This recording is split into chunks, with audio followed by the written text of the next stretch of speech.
Hola, y bienvenidos a Easyware Academy. En esta lección, veremos algunos ejemplos de Big Data y cómo se está generando. Discutiremos las fuentes de Big Data y los diferentes tipos de Big Data. Entonces, ¿por qué todos hablan de Big Data? Se han creado más datos en los últimos 2 años que en toda la historia de la humanidad. Para 2020, se crearán alrededor de 1,7 megabytes de nueva información por segundo para cada ser humano en el mundo. Para 2020, los datos que creamos y copiamos alcanzarán alrededor de 35 zettabytes, en comparación con solo 7,9 zettabytes en la actualidad. El cuadro de la derecha muestra el crecimiento de los datos globales en zettabytes. Tenga en cuenta el salto de 2015 a 2020 del 343%. ¿Qué tan grande es un zettabyte? Un bit es binario. Es 1 o un 0. 8 bits forman un byte, y 1024 bytes forman un kilobyte. 1024 kilobytes forman un megabyte.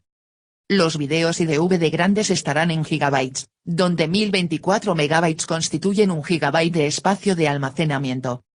En estos días tenemos USB o tarjetas de memoria que pueden almacenar unas pocas docenas de gigabytes de información, donde las computadoras y los discos duros ahora almacenan terabytes de información. Un terabyte es 1024 gigabytes. 1024 terabytes forman un petabyte, y 1024 petabytes forman un exabyte. Piense en una gran ciudad urbana o en un concurrido aeropuerto internacional como Heathrow, JFK, O'Hare, Dubái o R. Tambo en Johannesburgo. Y ahora estamos hablando de petabytes y exabytes. Todos esos aviones están capturando y transmitiendo datos. Todas las personas en esos aeropuertos tienen dispositivos móviles. Considere también las cámaras de seguridad y todo el personal en y alrededor del aeropuerto. Un estudio de Universo Digital realizado por RIC afirmó que la información digital alcanzó 0,8 zettabytes el año pasado y predijo que este número crecería a 35 zettabytes para 2020. Se pronostica que para 2020, una décima parte de los datos mundiales serán producidos por máquinas, y la mayoría de los datos mundiales se producirán en los mercados emergentes. También se predice que la cantidad de datos producidos superará cada vez más el almacenamiento disponible. Los avances en la computación en la nube han contribuido al creciente potencial de Big Data. Según Kinsey en 2013, la aparición de la computación en la nube ha contribuido en gran medida al lanzamiento de la era de Big Data. La computación en la nube permite a los usuarios acceder a recursos informáticos y de almacenamiento altamente escalables a través de Internet.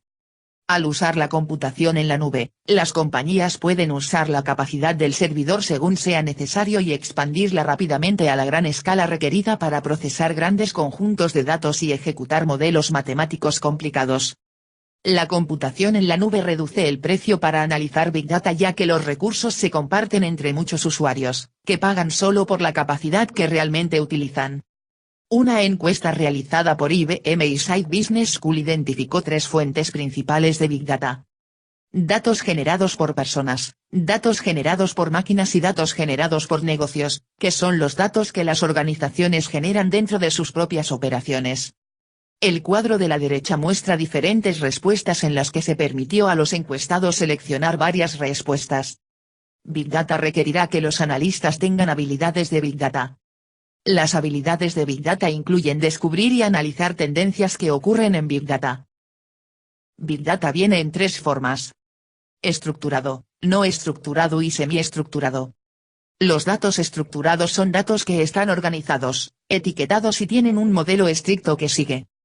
Se dice que los datos no estructurados representan aproximadamente el 80% de los datos en el mundo, donde los datos generalmente están en forma de texto y no tienen un modelo predefinido o están organizados de ninguna manera. Y los datos semiestructurados son una combinación de los dos. Es similar a los datos estructurados, donde puede tener una estructura organizada, pero carece de un modelo estrictamente definido. Algunas fuentes de Big Data estructurado son bases de datos relacionales y hojas de cálculo. Con este tipo de estructura, sabemos cómo se relacionan los datos con otros datos, qué significan los datos, y los datos son fáciles de consultar, utilizando un lenguaje de programación como SQL. Algunas fuentes de Big Data semiestructuradas son archivos XML y JSON. Estas fuentes usan etiquetas u otros marcadores para imponer jerarquías de registros y campos dentro de los datos. Un gran proyecto de telescopio multirradio llamado Square Kilometer Array, OSCA, produjo alrededor de 1000 petabytes, al menos en 2011, de datos brutos por día. Se proyecta que producirá alrededor de 20,000 petabytes o 20.000 millones de gigabytes de datos cada día en 2020. Actualmente, hay una explosión de datos provenientes de la actividad de Internet y, en particular, de la producción y el consumo de videos, así como de las actividades en las redes sociales. Estos números seguirán creciendo a medida que aumente la velocidad de Internet y cada vez más personas en todo el mundo tengan acceso a Internet. Los datos estructurados se refieren a cualquier dato que resida en un campo fijo dentro de un registro o archivo. Tiene la ventaja de ser fácilmente ingresado, almacenado, consultado y analizado. En el entorno empresarial actual, la mayoría de los Big Data generados por las organizaciones están estructurados y almacenados en almacenes de datos. Los datos generados por el negocio altamente estructurados se consideran una fuente valiosa de información y, por lo tanto, son tan importantes como los datos generados por personas y máquinas. Gracias por tomar esta lección. ¡Feliz aprendizaje!